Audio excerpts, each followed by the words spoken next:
So I'm assuming that most of you are familiar with my series already, and so I won't spend too much time introducing it, and I'll just jump right in with number 50, which is Charlie Chaplin's Modern Times.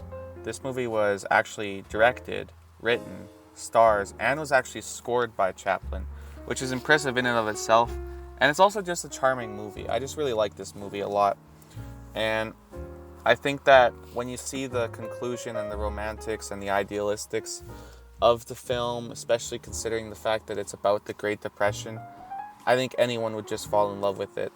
It's so easy to like and so easy to enjoy and such a good time. At 49, we have a cinematic classic, Casablanca, which features a couple of the best performances of all time in the leading roles. And it's definitely, by this point, just an iconic romance story. Not necessarily a movie that I'm going to revisit anytime soon, not necessarily a movie that I'm going to be rewatching. However, anyone who has seen it, and I'm sure a lot of you have, knows that it's a classic for a reason, and I have to give it the appreciation it deserves. At 48, Empire Strikes Back is a really, really, really great film, and easily the best in the entire franchise, without a question. The fight between Luke and Darth Vader, I just find so compelling. Some of the dialogue in there is just really, really great. They really take everything that was wrong with New Hope and they improve on it. So if you like The New Hope a lot, then you're going to love Empire Strikes Back. And I think lots of people do for that very reason. 47, we have to talk about The Exorcist, which is easily one of the most well-constructed horror films of all time.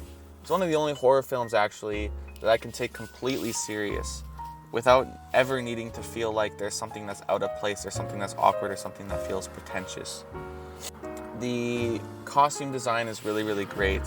And despite the fact that the movie does drag for me a little bit, and I did end up getting a little bored near the middle, it really sticks to landing in the end. At 46, I just have to talk about a movie that I just enjoy a lot, and that's Truman Show. I mean, it's just such a wholesome movie. Even though it has some really, really depressing themes, it's really, really fascinating and interesting and talks about aspects of human psychology that aren't always explored. 45 is another movie that's just extremely wholesome and extremely enjoyable and just has lots of heart, and that's Little Miss Sunshine. Not necessarily my favorite feel-good movie, but if it's yours, I totally understand why, because there's just a lot to love in this movie, especially, might I add, Steve Carell, who, this is probably my favorite Steve Carell performance. He really steals the show in this one to me. And I don't know, I find lots of heart in it, and I just really enjoy it, and I can't wait to watch it again. 44, I have to talk about a movie that I have sometimes called overrated in the past. And to say that it's overrated is kind of amazing because it's 44th on this list of all-time great movies. And that's Inception. There's a lot to love about Inception, of course.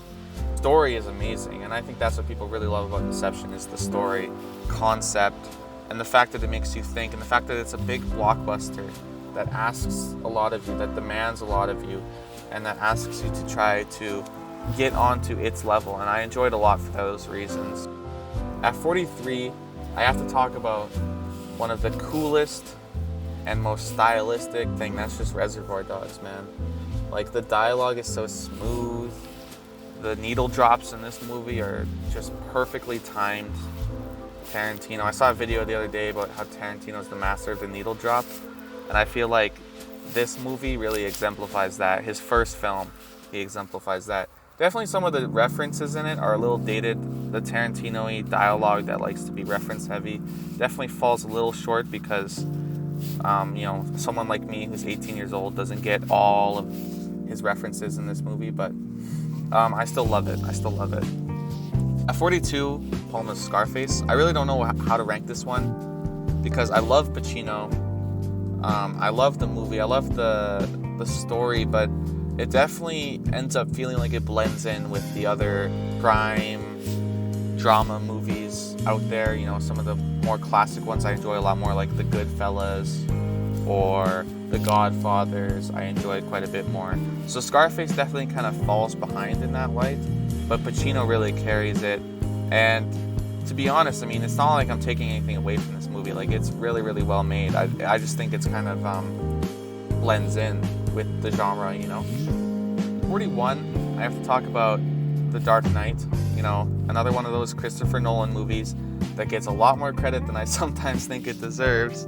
However, I still really, really love it. I mean, obviously I love it. You can see that I love it. And, I mean, first and foremost, I mean, Heath Ledger is amazing in it, of course. And, I mean, I think the most amazing thing about it is that it takes something as campy, as, like, something so difficult to take serious, like Batman, you know? Like, after seeing, like, the Tim Burton interpretation, how can we really take Batman serious? And this movie makes us take it serious. And it makes us treat it just as well as we treat other popular crime dramas. Scarface is most Godfather. We treat it on the same tier as those. And I think that's what's most impressive about the movie. At 40, I have to talk about Memento. Because Memento is my favorite Christopher Nolan film. And there are a lot of Christopher Nolan films I've seen, a lot of Christopher Nolan films on this list, and I think this one's the best one. And that goes down to the script, the screenplay. So well written, taking a concept that seems so difficult not to screw up, not to find tons of inaccuracies in, and leaving little inaccuracy in it. Pacing itself very, very well, and revealing this final culmination of events slowly and calculatedly in a very, very intelligent way. And at 39, the most Wes Anderson movie ever. So idiosyncratic, so stylistic. Color, man, the performances, like you really got to give it all to Grand Budapest Hotel. Like, this movie's just so stylistic, you know, just so, it really feels like you can really see the influence that, like, Fantastic Mr. Fox had on Wes when he decided to make this, because it almost feels animated with its set pieces and its costume design. I don't know, I really love the attention to detail in those aspects of it. At 48 is a movie that's much, much more serious. We're delving down into a serious route. One of the most important sports dramas of all time. And it feels weird to even call it a sports drama, because Raging Bull is so much more than that.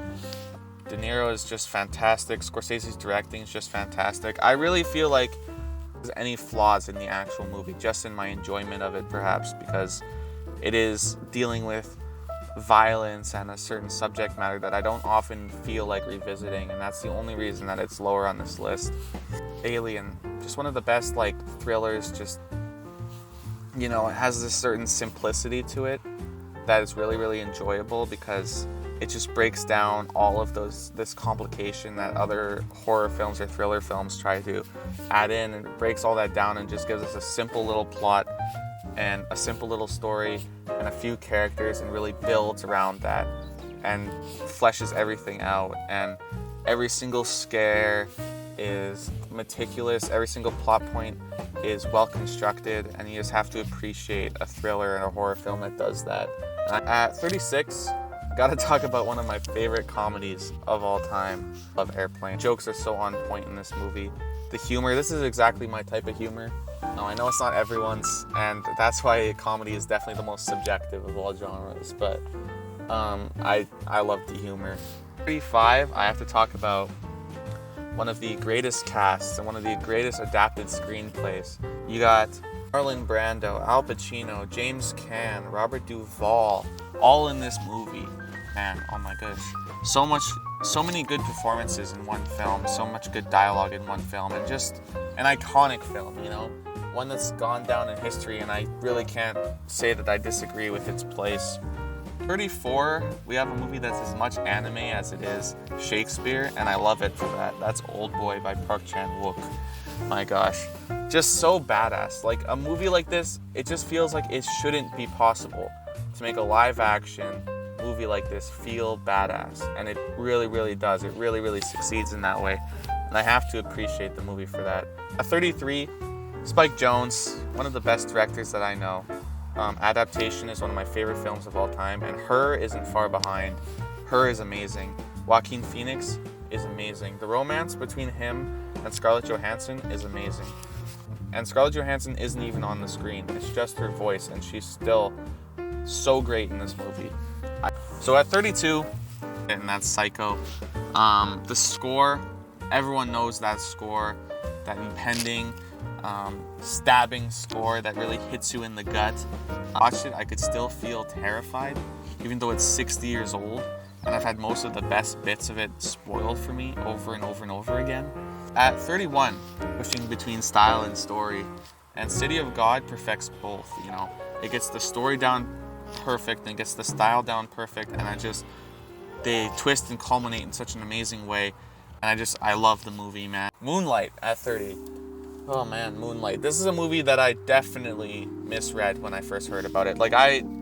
So I'm only 18, so when this movie won Best Picture, I was 16, and I definitely misread it. I thought, oh, it's the gay black movie that's gonna win Best Picture, Then I watched it, and I realized that the color, the cinematography, the score, everything about it is just so perfect.